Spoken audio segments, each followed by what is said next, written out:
Bulletin. आइए नजर डालते हैं आज के हेडलाइंस पर। 28 साल बाद आया बाबरी ढांचे के विध्वंस पर फैसला। 3 मिनट के फैसले में कोर्ट ने सभी 32 आरोपियों को किया बरी। आडवाणी ने जताई कोर्ट के फैसले पर खुशी, कहा जय श्री राम। हाथरस की बेटी की लाश का पुलिस ने रात के अंधेरे में गुपचुप तरीके से कर दिया अंतिम संस्कार। परिजनों का आरोप, उन्हें घर में बंद कर दिया गया था। डीएम ने आरोपों को नकारा। हाथरस की घटना को लेकर गाजियाबाद में विरोध प्रदर्शन का सिलसिला जारी। आरोपियों की निकाली गई शव यात्रा। कांग्रेस कार्यकर्ताओं ने कैंडल मार्च निकाला। परिजनों को 1 करोड़ रुपए सहायता राशि देने की मांग। और इंडियन मेडिकल एसोसिएशन गाजियाबाद शाखा की नई कमेटी का ऐलान। डॉक्टर आशीष अग्रवाल बने अध्यक्ष। 28 साल तक चले मामले का फैसला मात्र 3 मिनट में। जी हां, हम बात कर रहे हैं अयोध्या में विवादित ढांचे को गिराए जाने के मामले में भाजपा नेता और कई साधु संतों की भूमिका को लेकर चल रहे मामले के बारे में। अयोध्या में सीबीआई की विशेष अदालत ने सभी 32 आरोपियों को बरी कर दिया। जज का कहना है कि सीबीआई ने उनके खिलाफ सबूत नहीं पेश किए। वहीं फैसला आने के बाद भाजपा और साधु संतों ने राहत की सांस ली। आडवाणी ने कहा जय श्री राम। अयोध्या में 6 दिसंबर 1992 को ढहाए गए विवादित ढांचे के मामले में सीबीआई की विशेष अदालत ने बुधवार को फैसला सुना दिया। इस मामले में निचली अदालत ने भाजपा के वरिष्ठ नेता लालकृष्ण आडवाणी, मुरली मनोहर जोशी, उत्तर प्रदेश के पूर्व मुख्यमंत्री कल्याण सिंह, उमा भारती, विनय कटियार समेत सभी 32 आरोपियों को बरी कर दिया है। सभी 32 आरोपियों के खिलाफ धारा 120B के तहत षड्यंत्र में शामिल होने का मामला चल रहा था। आडवाणी और जोशी ने अपने घर से कोर्ट की प्रोसीडिंग्स देखी। आडवाणी अपने परिवार के साथ कोर्ट के फैसले का इंतजार कर रहे थे।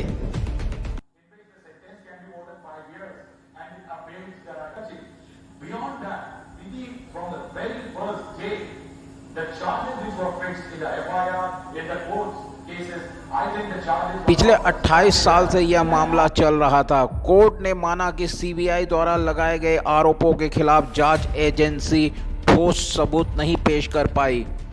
फैसले को पढ़ते हुए सीबीआई के विशेष जज एसके यादव ने कहा कि यह घटना पूर्व नियोजित साजिश नहीं थी। तस्वीरों से किसी को आरोपित नहीं ठहराया जा सकता है। कोर्ट ने कहा कि सीबीआई कोई सबूत नहीं पेश कर सकी। लोगों का आक्रोश स्वतः स्फूर्त था। इस मामले में मुख्य आरोपितों में से एक स्वर्गीय अशोक सिंघल को कोर्ट ने यह कहते हुए क्लीन चिट दे दी कि वह तो खुद कार सेवकों को विध्वंस से रोक रहे थे क्योंकि वहां भगवान की मूर्तियां रखी हुई थी। फैसला आने के बाद भाजपा नेताओं ने खुशी जताई। पार्टी के अध्यक्ष जेपी नड्डा ने आडवाणी को फोन कर बधाई दी। आरएसएस ने भी फैसले पर अपनी खुशी जताई है। जब ये समाचार सुना, जय श्री राम कह करके हमने इसका स्वागत किया। लगभग 28 साल तक चले इस मामले में फैसला सुनाने के लिए सीबीआई के विशेष जज एसके यादव दोपहर 12:10 पर कोर्ट पहुंचे। उस समय कोर्ट में 26 आरोपित मौजूद थे, लेकिन लालकृष्ण आडवाणी, मुरली मनोहर जोशी, उमा भारती, नित्य गोपाल दास समेत 6 आरोपी वीडियो कॉन्फ्रेंस के जरिए कोर्ट से जुड़े हुए थे। महज 3 मिनट में ही जज ने अपना फैसला सुना दिया। उन्होंने सभी 32 आरोपियों को बरी कर दिया। 6 दिसंबर 1992 को अयोध्या में मस्जिद का ढांचा गिराया गया था और इस केस में 49 आरोपी बनाए गए थे। इनमें से 17 की मौत हो चुकी है। बाकी 32 आरोपियों को बुधवार को कोर्ट ने बरी कर दिया। मामले की गंभीरता को देखते हुए कोर्ट परिसर के बाहर सुरक्षा के कड़े इंतजाम किए गए थे। सुब्रत भट्टाचार्य, युग करवट न्यूज। हाथरस की घटना में पुलिस और प्रशासन से हर स्तर पर लापरवाही हुई है। दलित युवती के साथ गैंगरेप की घटना होने के बाद 1 सप्ताह तक रिपोर्ट नहीं लिखी गई। अब जब लड़की की मौत हो गई तो पुलिस ने जबरदस्ती गुपचुप तरीके से रात के अंधेरे में अंतिम संस्कार कर दिया। पुलिस पर पीड़िता के परिवार को घर में बंद करने का भी आरोप लगा। वहीं मुख्यमंत्री ने इस मामले में एसआईटी का गठन कर दिया है। साथ ही सुनवाई भी फास्ट ट्रैक कोर्ट में होगी। हाथरस गैंगरेप मामले को लेकर पूरे देश में विरोध प्रदर्शन का दौर जारी है। वहीं विरोध प्रदर्शनों के बीच मंगलवार देर रात करीब 3 बजे पुलिस ने गुपचुप तरीके से पीड़िता का अंतिम संस्कार कर दिया। आरोप है कि इस दौरान पुलिस वालों ने मृतक के परिजनों को घर में बंद कर दिया था। हालांकि हाथरस के डीएम का कहना है कि परिजनों की सहमति से ही पीड़िता का अंतिम संस्कार किया गया। अंतिम संस्कार के समय परिजन भी वहां मौजूद थे। डीएम का कहना है कि पीड़िता के भाई और पिता की सहमति के बाद ही उसका अंतिम संस्कार किया गया। वहीं गैंगरेप पीड़िता के चाचा ने बताया कि पुलिस दबाव बना रही थी कि शव का जल्द अंतिम संस्कार कर दे, जबकि बेटी के माँ बाप और भाई कोई भी वहां मौजूद नहीं थे। वे सब दिल्ली में ही थे। वे रात को हाथरस नहीं पहुंचे थे। रात में अंतिम संस्कार नहीं करने और परिवार का इंतजार करने की बात कहने पर पुलिस ने कहा कि अगर तुम नहीं करोगे तो अंतिम संस्कार खुद हम ही कर देंगे। इस बीच मुख्यमंत्री योगी आदित्यनाथ ने इस मामले में एसआईटी का गठन किया है। गृह सचिव की अध्यक्षता वाली 3 सदस्यीय एसआईटी की टीम में डीआईजी चंद्रप्रकाश और आईपीएस अधिकारी पूनम को सदस्य बनाया गया है। मुख्यमंत्री ने पूरे घटनाक्रम पर सख्त रुख अख्तियार करते हुए टीम को घटना की तह तक जाने के निर्देश दिए हैं। उन्होंने ट्वीट कर कहा कि हाथरस की बालिका के साथ घटित दुर्भाग्यपूर्ण घटना के दोषी कतई नहीं बचेंगे। प्रकरण की जांच के लिए विशेष जांच दल का गठन किया गया है। यह दल आगामी 7 दिनों में अपनी रिपोर्ट देगा। त्वरित न्याय सुनिश्चित करने के लिए इस प्रकरण का मुकदमा फास्ट ट्रैक कोर्ट में चलेगा। वहीं जानकारी के अनुसार प्रधानमंत्री नरेंद्र मोदी ने मुख्यमंत्री योगी आदित्यनाथ को फोन कर हाथरस गैंगरेप घटना की जानकारी ली। प्रधानमंत्री ने इस घटना के दोषियों के खिलाफ कठोरतम कार्रवाई करने को कहा है। इस मामले को लेकर कांग्रेस की महासचिव प्रियंका वाड्रा ने योगी सरकार पर जोरदार हमला बोला है। उन्होंने पुलिस द्वारा जबरन किए गए अंतिम संस्कार को घोर अमानवीय बताते हुए कहा कि इससे प्रदेश में की कानून व्यवस्था किस हाल में है यह पता चलता है। उन्होंने मुख्यमंत्री योगी आदित्यनाथ से इस्तीफे की भी मांग की है। देखिए, ये हादसा 14 तारीख को हुआ, आज 30 तारीख है। आज पहली बार मुख्यमंत्री जी ने इस हादसे पर बयान दिया है। इतनी हैवानियत हुई इस लड़की के साथ, इतना बड़ा हादसा हुआ और 15 दिन बाद इनका बयान आया है। और बयान में क्या कहते हैं कि प्रधानमंत्री जी का फोन आया और मैंने एसआईटी को बनाया है। क्या आपको प्रधानमंत्री जी के फोन के इंतजार था? क्या 15 दिनों के लिए आप कुछ नहीं कर पाए? इस लड़की का इलाज नहीं किया आपने? पीड़िता को किसी अच्छे अस्पताल में नहीं ले गए? परसों रात को इन्हें दिल्ली लाया गया है। उसके परिवार के साथ कैसा व्यवहार किया कि अपनी बेटी की लाश आखिरी बार अपने घर नहीं ले जा पाए, उसकी चिता उसके पिता जला नहीं पाए, उनको एक कमरे में बंद किया। इस तरह का व्यवहार अमानवीयता का सबसे बड़ा उदाहरण है। आपकी सरकार कितनी अमानवीय है, क्या क्या हो रहा है उत्तर प्रदेश में, और आप जिम्मेदारी नहीं ले रहे हैं। आप आज भी ये बयान दे रहे हैं कि प्रधानमंत्री जी के फोन करने के बाद आपने एसआईटी जारी की है। ये पहले क्यों नहीं किया गया? 14 तारीख को क्यों नहीं किया गया? क्या आपके प्रदेश में महिलाओं की सुरक्षा की कोई चिंता नहीं है? आप जिम्मेदारी नहीं लेंगे? किस तरह के मुख्यमंत्री हैं, मैं आपसे पूछना चाहती हूँ। ब्यूरो रिपोर्ट, युग करवट न्यूज। हाथरस की दलित युवती के साथ सामूहिक दुष्कर्म करने व इलाज के उपरांत उसकी मौत हो जाने से गुस्साए विभिन्न संगठनों ने बुधवार को जिला मुख्यालय पर प्रदर्शन किया। प्रदर्शनकारियों ने इस घटना के आरोपियों की शव यात्रा निकाल उनके पुतले फूंककर विरोध जताया। प्रदर्शनकारियों ने कहा कि इस घटना के दोषियों को फांसी की सजा दी जाए, साथ ही पीड़ित परिवार को आर्थिक सहायता और एक सदस्य को नौकरी भी दी जाए। पीड़ित परिजनों की सुरक्षा मुहैया कराए जाने की मांग भी की गई।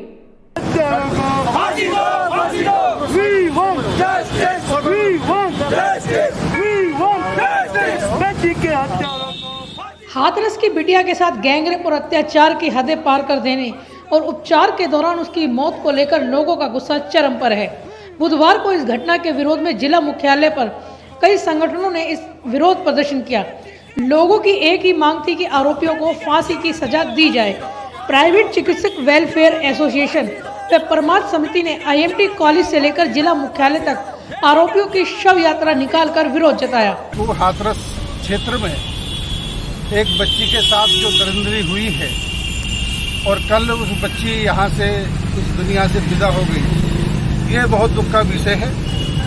इस देश में और खासकर प्रदेश में भी इस तरह जो बच्चों के साथ हो रहा है, ये बहुत ही दुखद घटना है।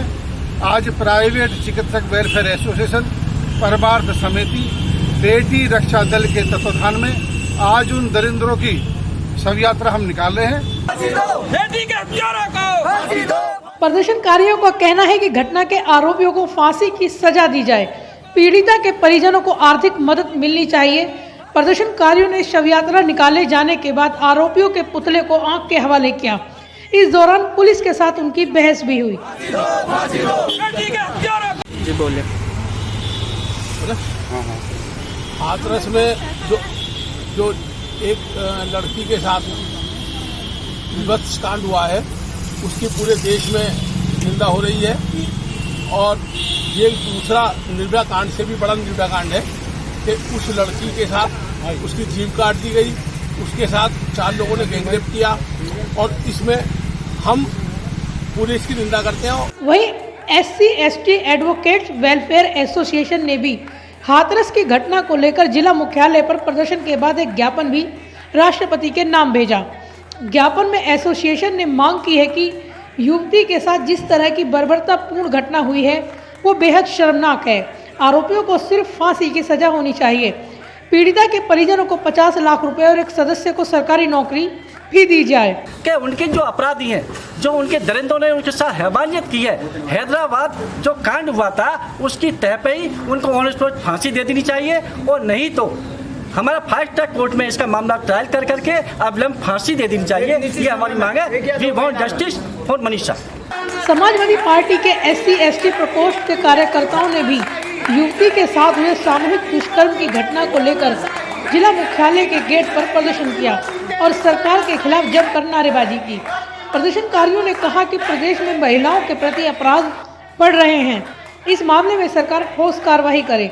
पीड़ित परिवार को 1 करोड़ की आर्थिक मदद दी जाए। हमारी योगी सरकार से मांग है उसके परिवार को 1 करोड़ की आर्थिक सहायता दी जाए और लगभग घर के किसी भी सदस्य को एक सरकारी नौकरी दी जाए, क्योंकि ये हमारी ही बेटी नहीं पूरे देश की बेटी है। जब हैदराबाद में जिन लोगों ने रेप किया उनको एनकाउंटर किया जा सकता है तो यूपी में क्यों नहीं किया जा सकता। प्रदर्शनकारियों ने इस घटना के आरोपियों को जल्द सजा देने की मांग की है। प्रदर्शनकारियों का कहना है कि प्रदेश सरकार को इस मामले से सबक लेते हुए ऐसी कार्रवाई करनी चाहिए ताकि इस तरह की घटनाओं की पुनरावृत्ति न हो सके। ब्यूरो रिपोर्ट, युग करवट न्यूज। हाथरस गैंगरेप पीड़िता की मौत की खबर से यूपी में मंगलवार को कई जगह कैंडल मार्च निकालकर पीड़िता को न्याय दिलाने की मांग की गई। गाजियाबाद में महिला कांग्रेस ने भी अंबेडकर पार्क से दुर्गा भाभी चौक तक कैंडल मार्च निकाला और न्याय के लिए नारे लगाए। मार्च में मौजूद पूर्व मंत्री सतीश शर्मा ने इस घटना पर दुख व्यक्त किया और राज्य सरकार पर निशाना साधा। महिला विरोधी ये सरकार, महिला विरोधी ये सरकार, हाथरस की बेटी को न्याय दो, हाथरस की बेटी को न्याय दो, दलित विरोधी ये सरकार नहीं चलेगी, ब्राह्मण विरोधी ये सरकार नहीं चलेगी, दलितों पर अत्याचार नहीं चलेगा, दलितों पर अत्याचार नहीं चलेगा, अत्याचार नहीं चलेगा, आगे बढ़ो, जल्दी चलो। ये हाथरस की घटना घटी है, बड़ी शर्मनाक घटना है। आज मैं महिला कांग्रेस, अल्पसंख्यक कांग्रेस और कांग्रेस की तरफ से ये माननीय मुख्यमंत्री आदित्यनाथ को कहना चाहता हूँ, क्या आप जिस तरीके से गोरखपुर में राजनीति करते रहे और अपराधियों के मसीहा के रूप में जाने जाते रहे और आपके मठ से उन अपराधियों का संचालन होता था, क्या आज उसी बदले की भावना से आप ब्राह्मणों की हत्याएं करा रहे हैं? आप उस पर ध्यान नहीं। हाथरस में निर्भया जैसी बर्बरता होने से देश भर में आक्रोश का माहौल है। पूरा देश इस घटना को लेकर दोषियों को फांसी दी जाने की मांग कर रहा है। जगह जगह प्रदर्शन हो रहे हैं। लोगों में आक्रोश है कि इस तरह की जघन्य घटना को अंजाम दिया गया। युवती के साथ बर्बरता की गई, लेकिन पुलिस ने पहले कोई कार्रवाई नहीं की। युग करवट ने इस घटना को लेकर युवा अधिवक्ताओं से बात की, जिसमें उन्होंने महिला सुरक्षा को लेकर कड़े कदम उठाने की मांग की है। आइए देखते हैं एक रिपोर्ट। हाथरस में हुई घटना को लेकर पूरे देश में आक्रोश है। बिटिया के साथ जो बर्बरता हुई उसको लेकर पूरे देश में इस कदर आक्रोश पनपा हुआ है कि लोग अब बिटिया को न्याय दिलाने के लिए सड़कों पर उतर आए हैं। आइए देखते हैं महिला युवा अधिवक्ताओं का इस मामले में क्या कहना है। जी, क्या नाम आपका? माइसेल्फ करिश्मा गौतम। क्या कहना है आपका? मैं ये कहना चाहती हूँ जो वहाँ का प्रशासन है वो इतना हल्का है क्या?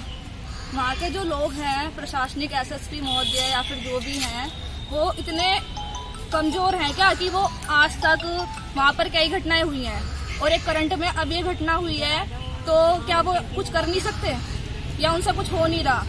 तो हमारी मांग ये है कि पहले तो प्रशासन बिल्कुल चेंज किया जाए, ठीक है? जो ही प्रशासन पर अधिकारी बैठे और प्रशासन पे से अधिकारी हटाए जाएं, फिर उसके बावजूद जो भी मतलब बहन के साथ घटना हुई है उस पर हमें न्याय चाहिए। पीड़िता के लिए कि हमें ये न्याय चाहिए कि हाँ वो जो लड़की है जिस दर से गुजरी है तो उसके दोषियों को उतनी कठोर उसको सजा दी जाए। इस घटना के चारों आरोपियों को पकड़ लिया गया है, अब क्या इसमें आगे चाह रहे हैं? मैम देखिए, पहले तो जो प्रशासन जो एफआईआर हुई है उसमें क्या क्या सेक्शन डाले गए हैं। अगर सिर्फ छेड़खानी डाला गया है तो that is not sufficient for us, है ना, किसी भी फीमेल के लिए। तो न्याय मिलना सिर्फ अकेला जुडिशरी पे डिपेंड नहीं करता है। जो एफआईआर हुई है, जो पुलिस प्रशासन शुरुआत में कार्रवाई करता है इस ऐसी घटनाओं के बाद, उन कार्रवाइयों में लूपहोल्स नहीं होने चाहिए, है ना। अगर उनमें लूपहोल्स रह जाते हैं तो जुडिशरी भी फिर कुछ नहीं कर पाती, हमारे हाथ कट जाते हैं उसमें। न्याय की लड़ाई लड़ी कैसे जाएगी? अगर शुरुआत में ही रिपोर्ट जो है मजबूती से नहीं हुई, उनमें वो सेक्शंस नहीं डाले गए जिनके अंदर कठोर सजाएं दी जाती हैं, तो ना फास्ट ट्रैक कोर्ट कुछ कर सकती है, ना एडवोकेट्स कुछ कर सकते हैं और ना जज साहब कुछ कर सकते, जुडिशरी कुछ भी नहीं कर पाएगी।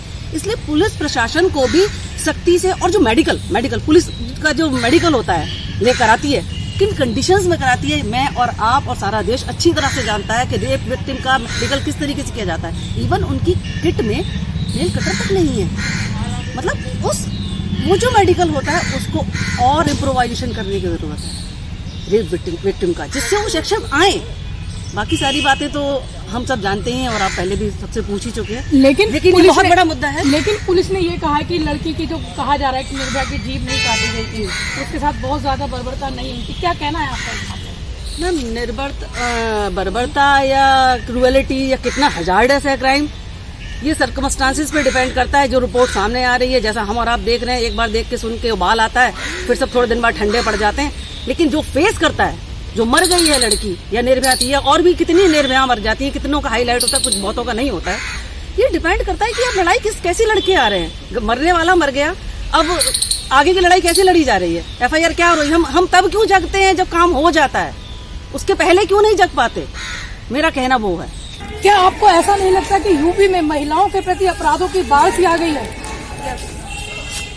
यस मैम, ये हकीकत है मैम। मैं कहना चाहूँगी जो वहाँ का प्रशासन है वो वहाँ से चेंज किया जाए और वहाँ के जो भी मतलब उसकी जो फैमिली वाले हैं उनको गवर्नमेंट जॉब अप्लाई की जाए और 1 करोड़ रुपए की उनको मदद की जाए। सरकार ने मुआवजा तो दे दिया उनको, गवर्नमेंट जॉब भी तो दी जाए ना। उसने इतना कुछ झेला, 14 सितंबर से लेके वो आज तक झेलती हुई आई, तो उसकी अब एंड में जाके वहाँ प्रशासन इतने दिनों से वो कुछ नहीं कर पाया। क्या पुलिस ने जिस तरह से आधी रात को निर्भया के शव को जलाया, उसको लेकर आपका क्या कहना है?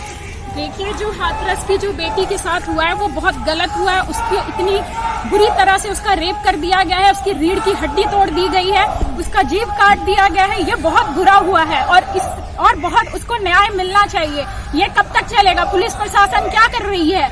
ये बहुत बुरा हुआ है, उस लड़की को न्याय मिलना चाहिए। नहीं, पुलिस ने जो आधी रात को उसके शव का दाह संस्कार किया, उसको लेकर क्या कहना है आपका? देखिए, पुलिस थाना वहाँ से 500 मीटर की दूरी पे है जहाँ ये घटना हुई है, तो उस पुलिस क्या कर रही है? इतने दिन से उस लड़की के साथ ये इतना गलत हुआ है तो पुलिस क्या देख रही है? आप क्या कहना चाहेंगी इस बारे में? मैं ये कहना चाहती हूँ कि बिटिया को न्याय मिलना चाहिए। किस तरह से? प्रशासन, वहाँ का जो प्रशासन है उसे हटाया जाए और दूसरा लाया जाए। यूपी सरकार ने इस मामले की जांच को लेकर एसआईटी का गठन किया है, क्या कहना है इस मामले में आपका?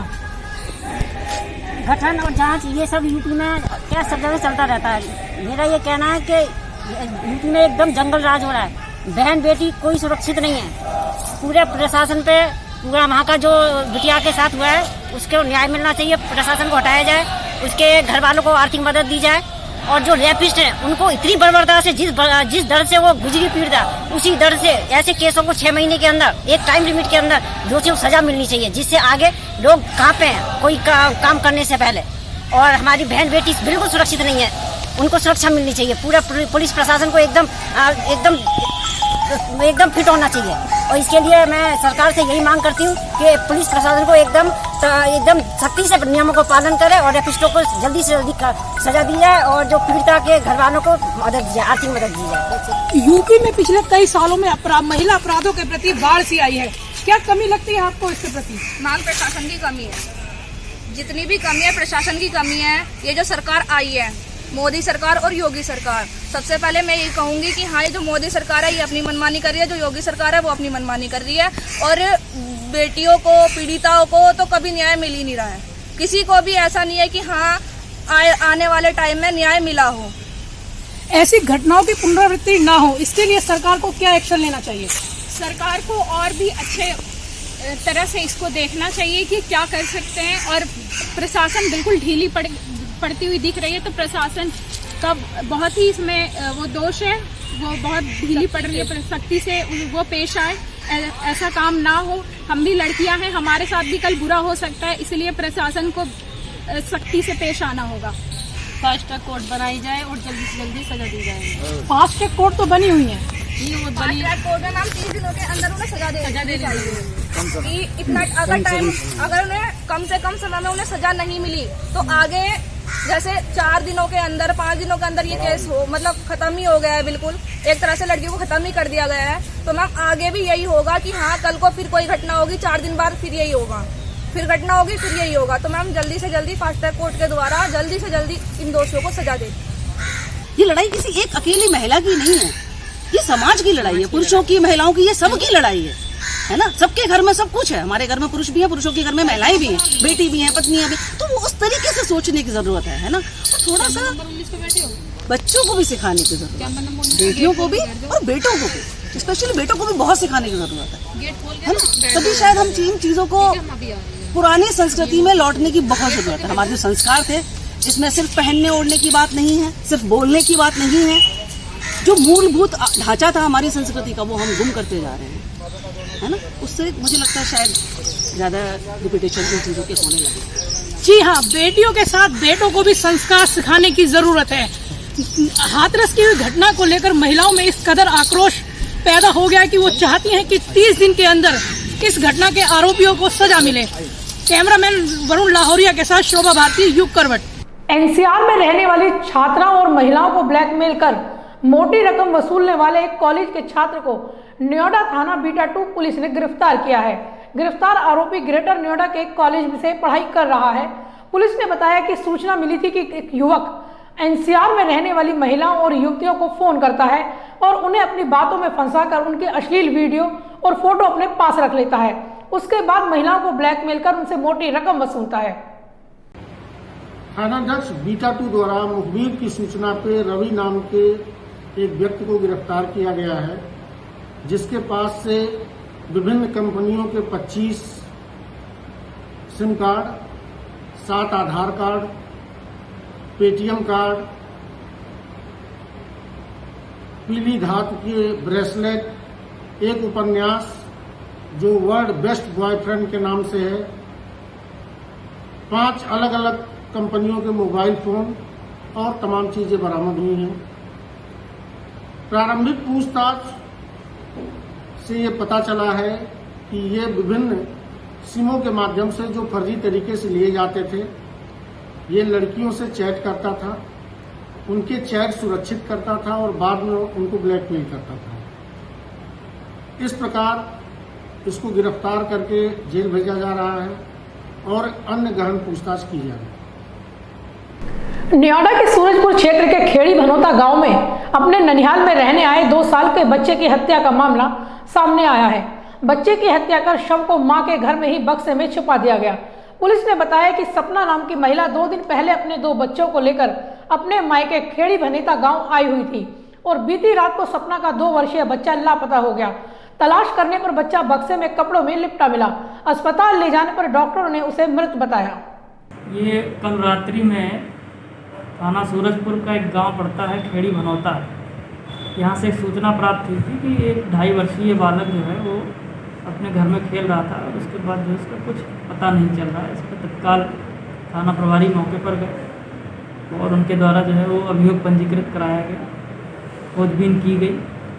तो ये जानकारी प्राप्त हुई कि बच्चा जो है वो घर के अंदर ही था और एक कपड़े में उसको लपेट करके संदूक के अंदर, जैसा बताया गया, रखा हुआ था।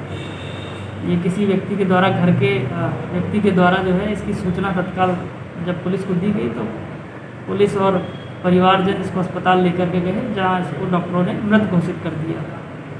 इस पे जो है वो शव को कब्जे में लेकर के पोस्टमार्टम के लिए भेज दिया गया है। पोस्टमार्टम रिपोर्ट आने के बाद इसमें अग्रिम विधिक कार्रवाई की जाएगी और किसी प्रकार की कानून व्यवस्था की कोई समस्या नहीं है। इंडियन मेडिकल एसोसिएशन गाजियाबाद शाखा की नई कमेटी बुधवार को घोषित की गई। आईएमए के नए अध्यक्ष डॉक्टर आशीष अग्रवाल को बनाया गया। इस दौरान आईएमए के पदाधिकारियों ने आगामी कार्यक्रमों को लेकर विस्तार से जानकारी दी। उन्होंने बताया कि आमजन को कोरोना के प्रति जागरूक करने के लिए निरंतर अभियान चलाया जाएगा। साथ ही स्लम एरिया में बच्चों की हेल्थ के लिए भी आईएमए काम करेगा। इंडियन मेडिकल एसोसिएशन की गाजियाबाद शाखा की नई कमेटी का गठन बुधवार को किया गया। नई कमेटी में डॉक्टर आशीष अग्रवाल को अध्यक्ष नामित किया गया, तो वहीं डॉक्टर आलोक शर्मा को वाइस प्रेसिडेंट बनाया गया है। इस दौरान नई कमेटी के पदाधिकारियों ने अपने आगामी साल के कार्यक्रमों के बारे में जानकारी दी। अध्यक्ष डॉक्टर आशीष अग्रवाल ने बताया कि कोरोना के साथ कैसे जिएं, क्या करें क्या न करें, इस बात की जानकारी RW व अन्य सामाजिक संस्थाओं के साथ मिलकर लोगों के साथ शेयर की जाएगी। स्लम एरिया के बच्चों की हेल्थ पर काम करना, मास्क वितरण व विभिन्न प्रशिक्षण शिविरों का आयोजन किया जाएगा। सोशल एस्पेक्ट पे भी काम करेंगे, एकेडमिक्स पे भी काम करेंगे। हम खास तौर से चिल्ड्रन, बच्चे जो स्कूल जाते हैं या स्लम एरियाज़ में जो लोग हैं उनको एजुकेट करेंगे, उनको सिखाएंगे कि किस तरह से कोविड के साथ उनको जीना है। जैसे कि पहले भी आईएमए मास्क का डिस्ट्रीब्यूशन करती रही है, वो भी जारी रहेगा। हो सकता है कि हम लोग सैनिटाइज़र भी डिस्ट्रीब्यूट करें, उन लोगों तक पहुंचाने की कोशिश करें जो इसको नहीं ले पा रहे हैं, जो इस तक पहुंच नहीं पा रहे हैं। हमारी पूरी कोशिश होगी कि हम उन तक पहुंच जाएं। गत वर्ष आईएमए ने 17 स्थानों पर डायबिटीज को लेकर पैदल मार्च किया था। साथ ही 200 PPE किट, 2000 मास्क व अन्य संसाधन जिला प्रशासन को उपलब्ध कराए थे। पदाधिकारियों ने बताया कि टीबी के अति कुपोषित 25 बच्चों को गोद लेकर इलाज किया जा रहा है। आईएमए गाजियाबाद की नई समिति में सचिव डॉक्टर वीनापुरी, कोषाध्यक्ष डॉक्टर सचिन अग्रवाल, मीडिया प्रभारी डॉक्टर नवनीत वर्मा को चुना गया है। ब्यूरो रिपोर्ट, युग करवट न्यूज। नोएडा में पुलिस ने गैंगस्टर एक्ट में वांछित चल रहे एक अभियुक्त को मुठभेड़ के बाद गिरफ्तार किया है। थाना फेज 2 पुलिस ने चेकिंग के दौरान हुई मुठभेड़ में पुलिस की गोली से घायल हुए अभियुक्त को गिरफ्तार कर लिया। पकड़ा गया आरोपी बुलंदशहर निवासी फहीमुद्दीन है, जिसका एक साथी फरार हो गया है। इस पर आधा दर्जन मुकदमे दर्ज हैं। लगभग 5 बजे थाना फेज 2 अंतर्गत एक 88 सेक्टर पर पुलिस के द्वारा चेकिंग हो रही थी। वहाँ से एक संदिग्ध वाहन आया, पुलिस ने रुकने के लिए कोशिश किए थे, बदमाश वहाँ से भागने के लिए कोशिश किए थे। पुलिस ने पीछे किया, वहाँ वो बदमाश पुलिस के ऊपर हल्का सा फायरिंग स्टार्ट किया था, इसलिए पुलिस ने भी हल्का सा फायरिंग किया। इसमें एक बदमाश का हल्का सा गोली लगाई। ये बड़ी क्रिमिनल है, इनके खिलाफ 8 मुकदमा दर्ज है। ये गाजियाबाद की थाना मुरादनगर पुलिस ने एनसीआर में 2 पहिया वाहन चोरी करने वाले गैंग का पर्दाफाश किया है। पुलिस ने इस मामले में 4 लोगों को गिरफ्तार कर चोरी की 8 मोटरसाइकिल बरामद की हैं, जबकि इनका एक साथी अभी फरार है। पुलिस के मुताबिक गैंग का सरगना साजिद है, जो एनसीआर में इस गिरोह को चला रहा था। तो फिलहाल बस इतना ही। गाजियाबाद और आसपास की खबरों के लिए देखते रहिए युग करवट न्यूज और विस्तार से खबरों को जानने के लिए पढ़िए युग करवट न्यूज़पेपर। सब्सक्राइब कीजिए युग करवट। नमस्कार।